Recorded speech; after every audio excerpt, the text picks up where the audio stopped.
میں ارشاد کرتا ہے قد افلح من تزکا، کامیاب وہ ہوا جس نے اپنے من کو ستھرا کر لیا، جس نے اپنے باطن کو سنوار لیا، اندر کی پاکیزگی کا اور عفت کا سامان کیا۔ حضرت سیدنا عبداللہ بن عمر بن عاص رضی اللہ تعالیٰ عنہ فرماتے ہیں کہ ایک دن ہم حضور کی مجلس میں بیٹھے تھے کہ آقا کریم نے فرمایا کہ جنتی دیکھنے کا شوق ہو تو دروازے پہ دیکھو، جو پہلا شخص مسجد میں داخل ہوگا وہ جنتی ہوگا۔ یہ تحریش دلانے کے لیے حضور نے ان کو یہ ارشاد کیا، ورنہ جس چہرے کو وہ دیکھ رہے ہیں اس سے بڑھ کر جنتی کون ہو سکتا ہے؟ لیکن ان کو تحریش دلانے کے لیے کہا کہ کوئی شخص جنتی دیکھنا چاہو تو دروازے پہ دیکھو۔ ایک دن صحابہ بیٹھے تھے تو ایک بوڑھی خاتون گزری تو فرمانے لگے کہ اگر تم نے جنتی خاتون دیکھنی ہے تو یہ جو خاتون جا رہی ہے یہ جنتی ہے۔ تو انہوں نے کہا کہ آپ کو کیسے پتا؟ کہا ایک دن یہ خاتون حضور کی خدمت میں حاضر ہوئی اور یہ حبشیہ خاتون ہے، کالے رنگ کی ہے، تو اس کو مرگی کے دورے پڑتے تھے۔ تو اس نے حضور سے کہا کہ حضور میں اس مرض میں مبتلا ہوں تو میرے لیے دعا کر دیجئے کہ یہ دورے ختم ہو جائیں تو مجھے شفا مل جائے۔ تو حضور نے فرمایا کہ اگر تم کہو تو میں تمہارے لیے دعا کر دیتا ہوں، اور اگر تم اس مرض پہ صبر کرو تو میں تمہیں جنت کا وعدہ دیتا ہوں۔ تو اس خاتون نے کہا مجھے جنت والا سودا قبول ہے، ٹھیک ہے، مجھے پڑھتے رہے مرگی کے دورے، یہ 4 دن کی زندگی ہے، بیت ہی جائے گی نا، تو جو جنت والی آپ نے بات کی ہے وہ مجھے منظور ہے، لیکن میرے لیے ایک دعا کر دیجئے، جب دورہ پڑتا ہے تو میں گرتی ہوں تو میرا سطر کھل جاتا ہے، عورت ہوں، تو اتنا تو میرے لیے آپ فرما دیجئے، اللہ کی بارگاہ میں عرض گزار ہوئیے کہ میرا سطر نہ کھلے۔ تو حضور نے اس کے لیے دعا کر دی۔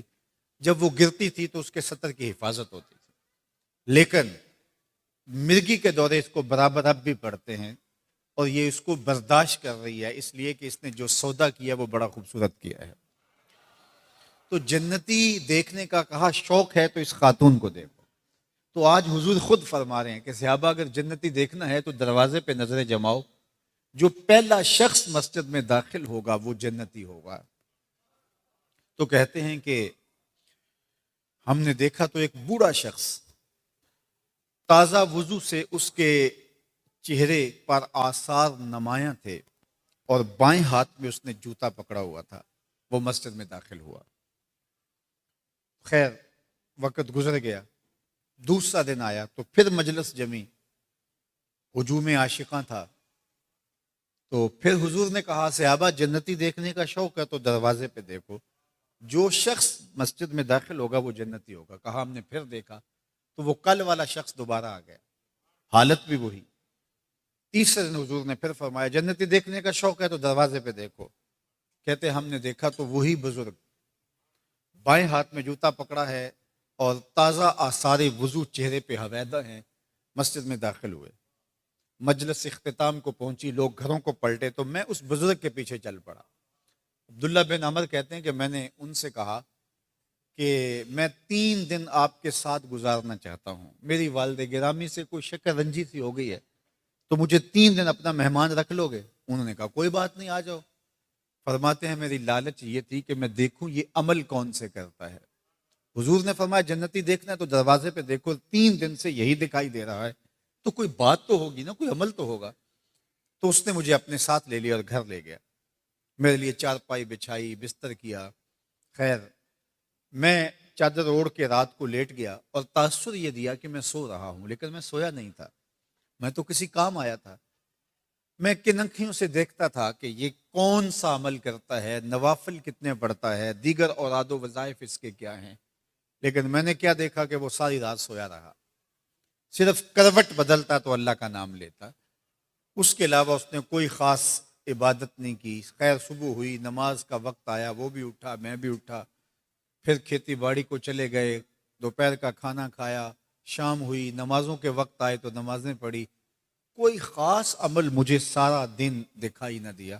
میں نے ہو سکتا ہے میری وجہ سے اس نے رات کے عمل موقوف کیے ہوں، چلو آج صحیح. تو اگلے دن پھر میں طاق میں رہا، لیکن وہ ساری رات سوتا رہا. تیسرا دن بھی یوں گزر گیا، اور تیسری رات بھی جب بسر ہو گئی اور وہ سو کے رات گزار دیتا، تو صبح ناشتے کے بعد میں نے کہا اچھا پھر میں اجازت چاہتا ہوں. لیکن میں ایک غرض سے آیا تھا کہ 3 دن تک حضور نے فرمایا جنتی دیکھنا ہے تو دروازے پہ دیکھو، اور آپ ہی آتے رہے. میری لالچ یہ تھی کہ میں دیکھوں آپ کا عمل کیا ہے، لیکن شاید آپ نے مجھ سے کوئی عمل چھپا لیا ہے. تو وہ بزرگ کہنے لگے اے عبداللہ بن عمر، میں نے کوئی عمل تم سے نہیں چھپایا، میرے وہی عمل ہیں جو تم نے دیکھے، لیکن ایک میرا عمل ہے جو تم نہیں دیکھ سکے، اور اگر تم اور راتیں بھی گزارتے تو نہ دیکھ پاتے. تم نے اتنی محنت کی، 3 دن اور 3 راتیں گزاری، چلو میں تمہیں خود بتا دیتا ہوں وہ عمل کیا ہے. تو کہتے ہیں میں ہمہ تنگوش ہو گیا. تو عبداللہ بن عمر کو وہ بوڑھا بزرگ کہنے لگا کہ عبداللہ، یہ جو میرے سینے میں رکھا ہوا دل ہے، اس میں کسی کا بغض نہیں ہے. یہ ہے وہ میرا عمل جو تجھے دکھائی تو نہیں دیا، لیکن شاید اسی وجہ سے مجھے جنت کا مسافر بنایا گیا ہے. میں اور آپ دیکھیں کہ ہمارے سینے بغض اور اناد سے تو نہیں بھرے ہوئے. سویر سے لے کر شام تک ہم اس آگ میں اپنے آپ کو تو نہیں جلا رہے. اگر کسی کا بغض ہمارے سینے میں ہے، کسی کے لیے آتش غیظ و غضب اپنے کلیجے میں رکھتے ہیں، تو اس کا کیا بگڑے گا؟ ہم اس آتش میں خود اپنے آپ کو جلا رہے ہیں، اور سویر سے شام تک اسی کے اندر بے چین ہیں اور مضطرب ہیں. اپنے اندر کو صاف کیجئے، اپنے اندر کو بہتر کیجئے. کسی کی قبر میں ہم نے نہیں جانا، اور ہماری قبر میں کسی نے نہیں آنا. اللہ کے حضور ہم نے اپنا اپنا فرض عمل لے کے پیش ہونا ہے. اس لیے ہم اپنے نامہ اعمال کی تیاری کریں کہ ہم کہاں کھڑے ہیں، اور ہمارا باطن کیا صاف ہے یا ہمارا باطن گندا ہے. اور ہم دوسروں کے مسئلے اپنے سینے میں لے کر کے اپنی زندگی کے قیمتی لمحے اور قیمتی گھڑیاں برباد کرتے ہیں. جتنا ہم دوسروں کے بارے میں سوچتے ہیں، کبھی اتنا ہم اپنے بارے میں سوچیں کہ ہم کہاں ہیں. دوسروں کے عیوب تلاش کرنے کی جتنی کوشش میں ہم لگے ہوتے ہیں، اتنے عیب اپنے تلاش کریں. تو کیا کسی نے کہا تھا کہ جب کوئی شخص کسی کی طرف اشارہ کر کے اور اس کے عیوب کی طرف اشارہ کرتا ہے، تو وہ بھول جاتا ہے کہ باقی چاروں انگلیاں اس کی اپنی طرف اٹھ رہی ہوتی ہیں. تو کسی کے عیوب تلاش کرنے کے بجائے اپنے عیب تلاش کریں، اور اپنے اندر موجود عیوب کی کوئی منطق، کوئی دلیل پیش کرنے کے بجائے بعض لوگ اپنی کمی کو بھی، اپنی کجی کو بھی، اپنی خرابی کو بھی کوئی نہ کوئی روپ دے کے اس کو صحیح ثابت کرنے کی کوشش میں ساری زندگی گزار دیتے ہیں. تو جتنی کوشش آپ اپنے عیب کو چھپانے میں یا اس عیب کا کوئی دوسرا چہرہ دکھانے میں صرف کرتے ہیں، اس سے آدھی کوشش کی جائے تو وہ عیب ویسے ہی ختم ہو جاتا ہے. اس لیے ہم اپنے اندر اتریں، اپنے من میں اتریں. سب سے قیمتی اثاثہ جو ہمیں دیا گیا ہے، جو ہمارے اعضاء میں سے ہے، وہ ہمارا قلب ہے. انسان کے جو رئیس اعضاء ہیں، ان میں سب سے بڑا عضو جو ہے وہ قلب ہے. اور اس قلب پر ہی انسانی زندگی موقوف ہے، اور اس قلب پر ہی انسان کی روحانی زندگی موقوف ہے. تو سب سے پہلی توجہ ہمیں اپنے دل پہ دینا چاہیے، کہیں ہمارا دل خراب تو نہیں ہے. اور دل کی خرابی بغض سے، حسد سے، کینے سے، نفرت سے پیدا ہوتی ہے. اس لیے اس دل کو صاف کرنے کی ضرورت ہے. پھر ہمارے سارے احوال خود بخود سنورتے چلے جائیں گے. میرے اور آپ کے آقا و مولا حضور ختم المرتبت نے ارشاد فرمایا، الا ان فی الجسد لمضغہ اذا صلحت صلح الجسد کلہ واذا فسدت فسدت الجسد کلہ الا وہی القلب. فرمایا انسان کے جسم میں گوشت کا ایک ٹکڑا ہے، جب وہ صحیح ہو جائے تو پورا جسم صحیح ہو جاتا ہے، اور جب وہ خراب ہو جائے تو پورا جسم خراب ہو جاتا ہے. فرمایا سن لو، گوشت کے اس ٹکڑے کا نام دل ہے. دل کی اصلاح پورے بدن کی اصلاح ہے. آج کی طب بھی یہی کہتی ہے، اگر دل ٹھیک نہیں ہے تو پورا بدن ٹھیک نہیں ہے. دل درست ہے تو انسان تن درست ہے.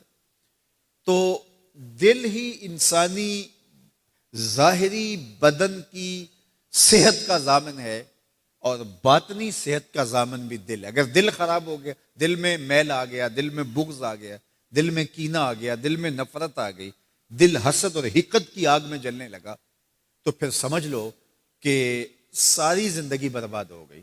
تو دل کی اصلاح پورے بدن کی اصلاح ہے، دل کی خرابی پورے بدن کی خرابی ہے۔ رومی علیہ رحمہ کہتے ہیں دل بدست آور کہ حج اکبر است، از ہزاراں کعبہ یک دل بہتر است، کعبہ بن گاہے خلیل اطہر است، دل گزر گاہے جلیل اکبر است۔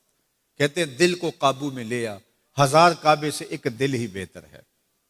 کیوں؟ اس لیے کہ کعبہ حضرت ابراہیم خلیل کی گزرگاہ ہے، دل رب جلیل کی گزرگاہ ہے۔ تو اگر یہ ٹھیک ہو گیا تو سب کچھ ٹھیک ہے۔ اور باہو بولے دل دریا سمندروں ڈونگے تے کون دلاں دیاں جانے ہو، وچے ہی بیڑے وچے ہی چیڑے وچے ہی ونج مہانے ہو، 14 طبق دلے دے اندر تمبو وانگوں تانے ہو۔ یہ سب کچھ دل ہے۔ ہمارے صوفیہ نے اس کو کائنات صغیر کا، چھوٹی کائنات۔ اس پوری کائنات کو سمیٹ لے تو دل بنتا ہے، دل کو پھیلا لے تو کائنات بنتی ہے۔ تو پھر یہ خلاصہ کائنات ہے انسانی دل۔ تو جب یہ دل ٹھیک ہو گیا تو پوری کائنات اچھی ہو گئی۔